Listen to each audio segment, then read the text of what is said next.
My colleague, Bradford Wiles, and I have written a fact sheet about talking with children about money. Often we say, oh, we can't afford that, or that costs too much, we don't have that much money. And there can be a lot of meanings behind that. And children just hear, oh, we can't afford that, or it costs too much. And so rather than maybe saying, oh, that costs too much, we don't have the money, you might say, I hear what you're saying. Let's talk about that at another time, and I'll walk you through why I don't think that's a great purchase, and maybe we can talk about it. Now, of course, that all depends on the child's age as well and what's age appropriate. We all make day-to-day decisions about money. While most of the decisions are small, like, do I buy a coffee on the way to work, go out for lunch today, or satisfy that afternoon craving with a candy bar, the choices we make impact our financial success. April is Financial Literacy Month, and a K-State expert shares 5 tips to promote financial success, as well as how parents can discuss the family's financial strategies with children. On today's Sound Living, how money is a process. Sound Living is a weekly public affairs program produced by Research and Extension at Kansas State University. I'm Jeff Wichman. K-State Research and Extension Family Resource Management Specialist Elizabeth Kish says everybody will manage their money differently.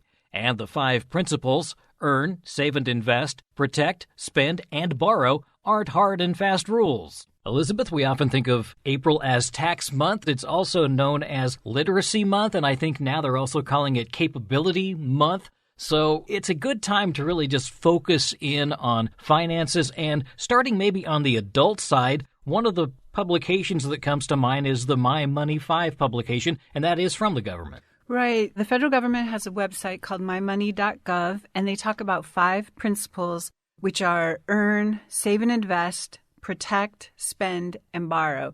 And you're right. April is a really good month to talk about finances. Hopefully we've all, wrapping up our taxes. And also we're sort of thinking about spring. The deep of winter is over, so we can be a little bit more optimistic maybe.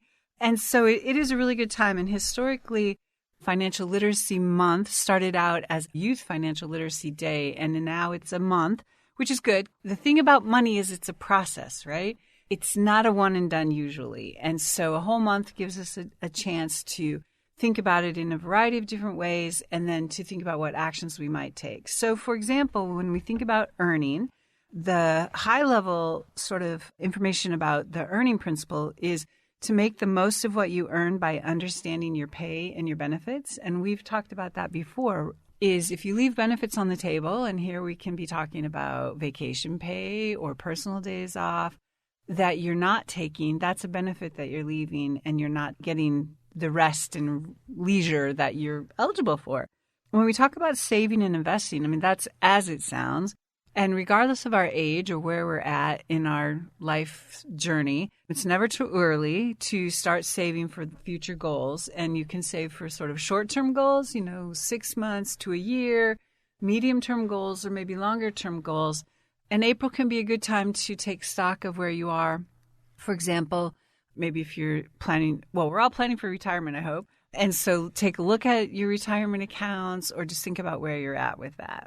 Well, then also we find out how much we're going to get back from the government, how much we may have to pay into the taxes. So that might be an opportunity, too, to make some adjustments along the way. That's right. Make adjustments, and then also think about if you are getting a refund. I mean, we've said this before, but what are you going to do with it? Or do you really want to loan the government, the federal government, the state government, that money for over the course of a year? Or would you rather have that amount spread out over 12 months to do other things with? Then we think about protecting. And again, April's a really good month to take a look at our emergency savings and also to review our insurance. March might be sort of spring weather awareness, tornado awareness time, but April's also a good time to look at your homeowner's insurance to see how you're covered in the event of storms, tornadoes, floods, that kind of thing.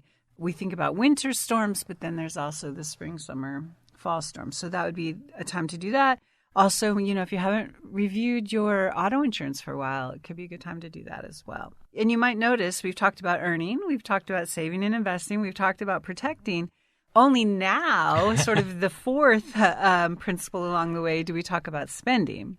Because once we have the base of our financial practices in place, then we can think about spending. And with spending, I think all of us are quite sensitive to what's a good value nowadays. And we may make a choice about some things we're going to splurge and some things we're going to be more frugal on. And that's totally all right. It's all about balance. But especially with big purchases, really practice those consumer habits of sort of the rule of three if you can. Find 3 credible alternatives and sort of evaluate them. Price is one dimension you'd want to evaluate things on, but another, what are the characteristics? What are the capabilities of a big product? I mean, and I hope people are doing that as they're replacing vehicles or buying new vehicles, because it is kind of hard to compare apples to apples, I've noticing, because I'm sort of in the market starting for a car, and it's overwhelming, and the price is amazing. And so you really do want to shop around for that. And so many things to consider. Do you want low miles? Are you willing to have a vehicle with more miles? The maintenance on it, all of that comes into play. And it's very frustrating and somewhat confusing at times. Yeah, it can be. So I guess the other thing about spending and making sure you're getting good value is the further out you can sort of plan ahead and start doing this. I call it shopping and then buying, right? And if you can shop and look at what's out there in the marketplace, get your information, evaluate it, what's the best choice for you, and then buy instead of trying to do it all in one day, you're likely to be better off.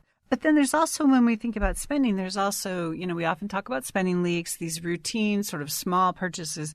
We used to say $5. I'm guessing it's more like $7.50 or $10 now that we might make on a regular basis without really evaluating again to see if they're really meeting our needs or we really want to spend our money this way. So I think that's another area we can think about in April when we think about spending. Last on the My Money 5 is borrow. And it can make sense to borrow. Most of us have to borrow money to buy a house or housing.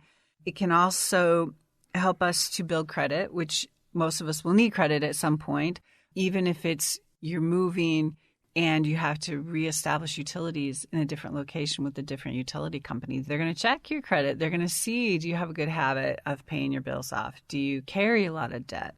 And so just remember, though, borrowing is just that. You're using someone else's money for a fee, which is interest, to do what you want to do, and you have to pay it back with the fee, which is the interest.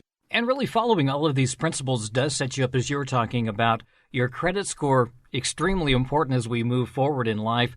And following these principles, I would think, would probably make you have a much better credit score. It could, yeah. I mean, I think definitely, the parts of the credit score are how much outstanding debt do you have, how much, like if you use your credit card, what's the balance and what's the percentage of the balance to the total amount of credit you have available. And the more credit you're using compared to what you have available, the lower your credit score is likely to be. But credit scores there's a lot of factors that can impact that. I think that's one of the things that comes into play here is the fact that there is so much to know about the financial side of things. And this is a great month to really think about maybe how your family operates, how you operate independently, and then put together a plan that kind of makes sense to you, but really still fits within those principles. That's right. Everybody will manage their money differently. And these are principles. They're not hard and fast rules.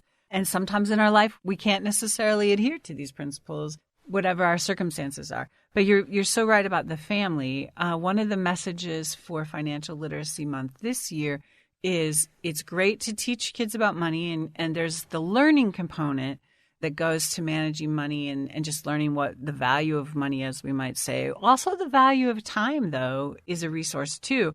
But even just having these conversations, maybe as you're going to the grocery store, maybe not while you're in the checkout lane after you've gone through and done all your shopping, but they can be casual, but I think purposeful. Maybe we'll say unplanned or just taking advantage of the moment to talk with children about some of the internal decision-making that you're going through about, so if we talk about groceries, do we buy the name brand product or do we buy a less expensive store brand product? And which products might we pursue that plan with? Children often eat cereal, and cereal can be expensive, especially if they eat it, for meals and for snacks. And that's a place where there's the name brand and the store brand. And there may or may not be for you much difference in the taste. And so children can be involved in those conversations. Well, it's interesting because it might be 1 week we only buy 1 box of cereal and the next week we're buying 2 and they're wondering, why are we buying 2?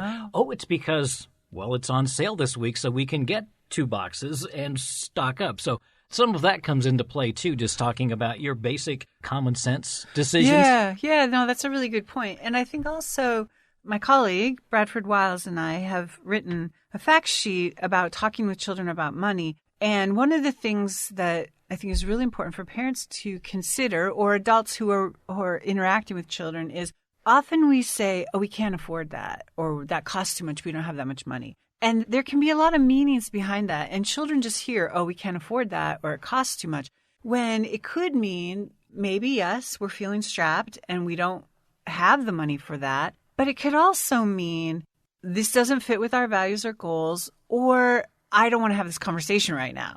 And so rather than maybe saying, oh, that costs too much, we don't have the money, you might say, I hear what you're saying. Let's talk about that at another time, and I'll walk you through why I don't think that's a great purchase, and maybe we can talk about it. Now, of course, that all depends on the child's age as well and what's age appropriate. But those kind of purposeful conversations, they don't have to be long, can be very instructive about why we in our family do things the way we do. Because children are trying to make sense of these decisions, and they'll find a meaning. Whether or not it's the same meaning that you attribute to it is the big question. Well, and this is going to help them down the line, too, because I think we know, dating back probably to the beginning of time, talking about money and finances has always been difficult, especially for some people. And sometimes it was a conversation that was, maybe done late at night or early in the morning when the kids were asleep and things like that. So it's nice if we can make this a conversation and we can do it in a way that makes money make sense, as opposed to money being kind of the evil thing that we have to work around. Right. I mean, money is just a symbol, and it symbolizes a lot of things that really can raise emotions for all of us. I mean, money for some people is a symbol of worth, and we earn money from working, but we also may accumulate money. So there can, and that's the saving and investing part. If we end up having to borrow money, and if you okay, so I was just being a little bit judgmental, having to borrow money. So I'm going to stop myself and say, if you find that, borrowing money makes sense for your situation, and maybe you choose to borrow from friends and family, so that can also be kind of emotional. So yeah, there's just so much about it. And again, you don't have to tell your children every financial detail. Think about what you feel comfortable with and just start small. I think for older children, adolescents, young adults, if they're planning to go to college or pursue education beyond high school, have those conversations about, this is what we can help you with, but you're going to have to do this. Or when it comes to weddings or setting up a household for a young adult, this is what we can help you with, but if you want this, you're going to have to find a way to pay for it yourself. I'm not a parent, but I've heard that parents often say, you can live with us, or we want to make sure you always have a roof over your head. You can come eat with us whenever you need to. So different families do different things. Some families want the child out, but they can come back and do laundry. They can come back and eat, that kind of thing. There's also the thing of, as they age and as they move out, what do you continue to pay for? What do you not continue to pay for? The real takeaway here from this is the conversation, the talking it out, and making sure that everybody is eventually on the same page, because it's that doubt and not knowing. Mm-hmm. And, if you don't know mom and dad or somebody is going to cover the expenses, the stress level starts to go up. So really just knowing where you stand, I think, is probably a big plus. I think so, yeah. And again, it's these day-to-day decisions that we make. And knowing, taking stock sort of where you're at. And we do have another publication called Financial Checkup, which can help you if you're not really sure where you're at with these 5 principles. There are some worksheets and things, some links to resources that you can go to help yourself figure out what is your financial situation. And then you can think about, okay, this is where I am. This is my base. Where do I want to get to? That's K-State Research and Extension Family Resource Management Specialist Elizabeth Kish with information on using Financial Literacy Month as a springboard to plan for financial success. Sound Living is a weekly public affairs program produced by Research and Extension at Kansas State University. I'm Jeff Wichman, and this is the K-State Radio Network.